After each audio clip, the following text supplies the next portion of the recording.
Me lule në duar dhe lot në sy, familjarët e viktimave të tragjedisë së Gërdecit u mblodhën për të kujtuar të afërmit që humbën jetën në ngjarjen tragjike. Si çdo 15 mars, ata vizituan memorialin e ndërtuar në Gërdec, ku vendosën lule. Ferizan Durda, i cili humbi djalin 6 vjeç në shpërthimin tragjik, thotë se drejtësia ende nuk është vendosur. Drejtësi, ata që kemi kërkuar që ditën e parë.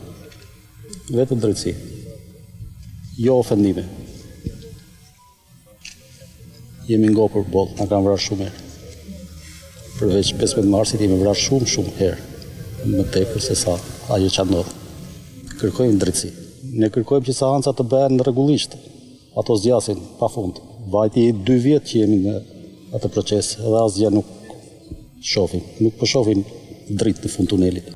Ai e kujton tragjedinë e Gërdecit si ngjarjen më të trisht të jetës së tij, ndërsa përveç djalit ai ka humbur dhe 2 pjesëtar të tjerë të familjes. Kam humbur djalin, kunatën dhe vjerin, djali i vogël. 6 vjeç, ishte në klasë parë. Doli për lojtër me bicikletë, qefin e vetë, në ndërët e veta. Nuk di qartë. Me shkatruar, jeta çdo gjë, shkatruar.